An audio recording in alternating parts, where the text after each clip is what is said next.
తెలంగాణ రాష్ట్రంలోని కామారెడ్డి జిల్లాలో విషాద ఘటన చోటు చేసుకుంది. 10వ తరగతి చదువుతున్న 14 ఏళ్ల విద్యార్థిని శ్రీనిధి గుండెపోటుతో మృతి చెందింది. శ్రీనిధి కామారెడ్డిలోని కల్కి నగర్లో తన పెదనాన్న ఇంట్లో ఉంటూ ఓ ప్రైవేట్ స్కూల్లో చదువుతోంది.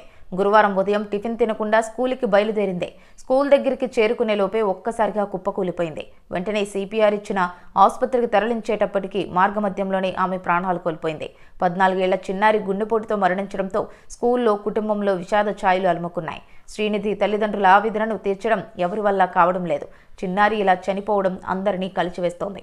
తెలంగాణ రాష్ట్రంలోని కామారెడ్డి జిల్లాలో విషాద ఘటన చోటు చేసుకుంది. 10వ తరగతి చదువుతున్న 14 ఏళ్ల విద్యార్థిని శ్రీనిధి గుండెపోటుతో మృతి చెందింది. శ్రీనిధి కామారెడ్డిలోని కల్కి నగర్లో తన పెదనాన్న ఇంట్లో ఉంటూ ఓ ప్రైవేట్ స్కూల్లో చదువుతోంది. గురువారం ఉదయం టిఫిన్ తినకుండా స్కూలుకి బయలుదేరింది. స్కూల్ దగ్గరికి చేరుకునే లోపే ఒక్కసారిగా కుప్పకూలిపోయింది. వెంటనే సిపిఆర్ ఇచ్చిన ఆసుపత్రికి తరలించేటప్పటికీ మార్గమధ్యంలోనే ఆమె ప్రాణాలు కోల్పోయింది.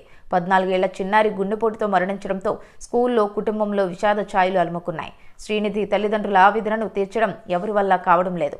చిన్నారి ఇలా చనిపోవడం అందరినీ కలిచివేస్తోంది.